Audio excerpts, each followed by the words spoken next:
The rejection came before dessert.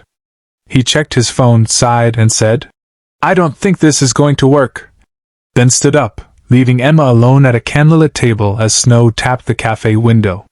It was Christmas Eve, and the room felt suddenly too bright, too loud, too empty. Emma forced a smile, paid the bill, and stepped into the cold. She told herself she was fine. She always was.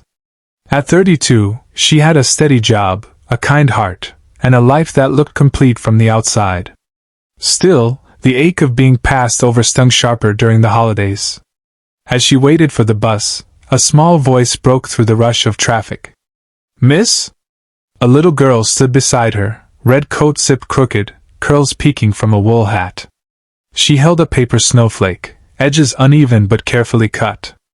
"I made this for my dad," she said. "He's late. He works a lot." They sat together on the bench. The girl talked about school, about missing her mom, about wishing Christmas felt warmer.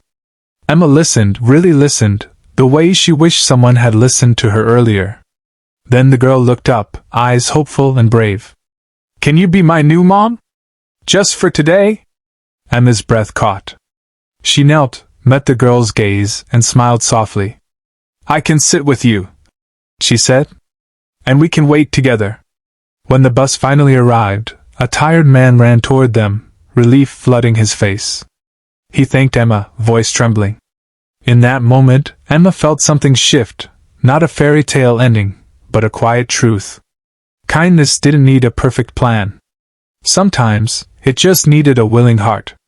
And on a cold Christmas night, that was more than enough. Emma expected the moment to end at the bus stop, a polite goodbye, a thankful nod, nothing more. But as the man reached for his daughter's hand, the little girl tightened her grip on Emma's coat. "Can she come too, Dad?" she asked. "Just for hot chocolate." The man hesitated, clearly embarrassed.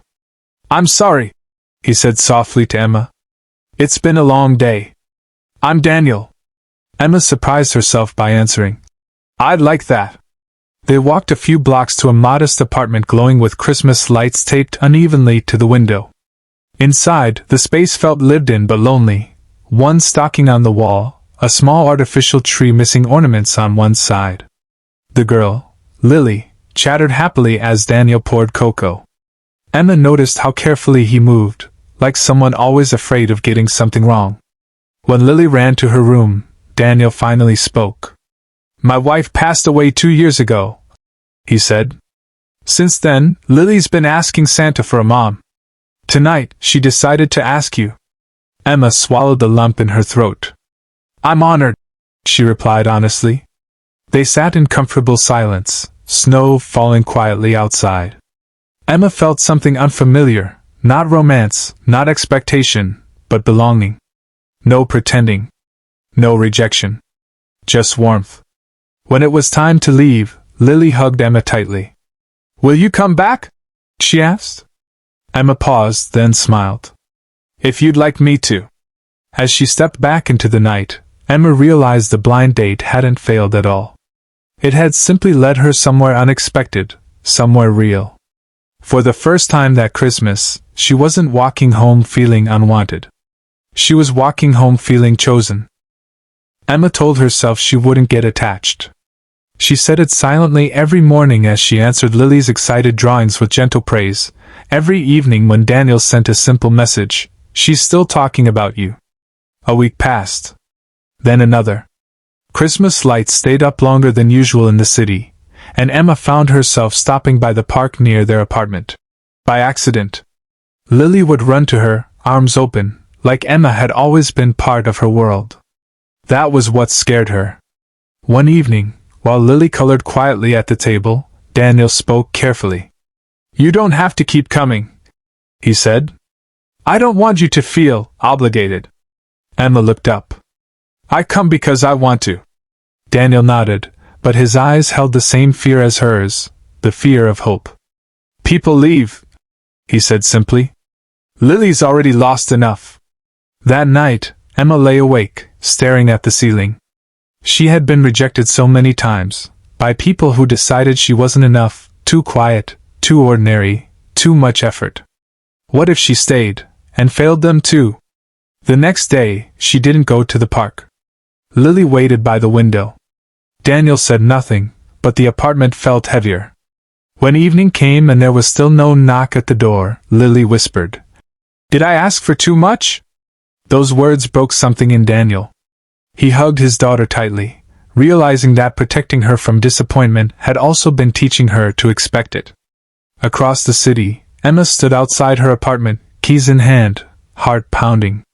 She finally understood something she'd never allowed herself to believe. Kindness wasn't dangerous. Leaving was.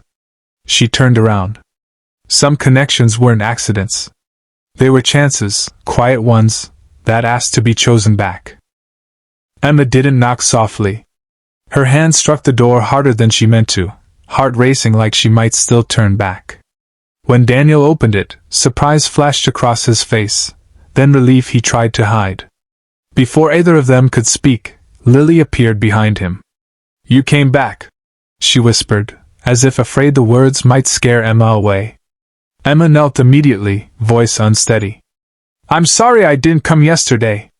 I was scared." "Of me?" Lily asked. "No," Emma said gently. "Of caring." Daniel watched silently as Lily wrapped her arms around Emma's neck. In that moment, the walls he'd built so carefully began to crack. After Lily fell asleep, Emma and Daniel sat at the small kitchen table, the same one where they'd shared hot chocolate days earlier. The tree lights blinked softly, uneven but warm. "I've been rejected a lot," Emma admitted. "People leave when things get real. I didn't want to be another person who disappointed her." Daniel swallowed. "I've been trying to protect Lily by keeping everyone at a distance," he said. "But all I've done is teach her that love doesn't stay." They sat with the truth between them, heavy, honest, necessary. "I can't promise forever," Emma said quietly. "But I can promise I won't disappear without trying." Daniel nodded, eyes shining. "That's more than enough." That night, as Emma prepared to leave, Lily stirred and called out sleepily, "Good night, Mom Emma." Emma froze. Daniel held his breath. Emma smiled through tears. "Good night, Lily." Sometimes love didn't arrive loudly. Sometimes it whispered, "Stay." And for the first time, Emma did. Christmas morning arrived quietly, wrapped in fresh snow and second chances. Emma stood outside Daniel's apartment holding a small gift bag, her hands trembling, not from the cold, but from the weight of hope. When the door opened, Lily gasped. "You came on Christmas!" she shouted, throwing herself into Emma's arms. Inside, the tree looked different. More lights. More color. More life. Daniel smiled in a way Emma hadn't seen before, lighter, steadier. They didn't rush the day. Pancakes burned slightly. Wrapping paper piled up. Lily insisted on showing Emma every single ornament, each one carrying a story. When she handed Emma a small, unevenly wrapped box, Emma hesitated. Inside was a paper snowflake, carefully reinforced with tape. On it, in shaky letters, were the words, "Thank you for staying." Emma pressed it to her chest, tears falling freely now. "This is the best gift I've ever received," she said honestly. Later, as Lily napped on the couch, Daniel spoke softly. "I don't know what the future looks like," he said. "But I know what today feels like. And I don't want to lose this." Emma took his hand, not as a promise, but as a choice. "Neither do I." That evening, they walked outside together, snow crunching beneath their feet. Lily skipped ahead, laughing, turning back to make sure they were still there. Emma realized something then. She hadn't been rejected that Christmas night. She had been redirected. Sometimes life closes one door quickly, so you'll notice the one that's quietly opening beside you. And sometimes, all it takes to change everything is staying when it would be easier to walk away. That Christmas, 3 hearts found each other. Not perfectly, but honestly.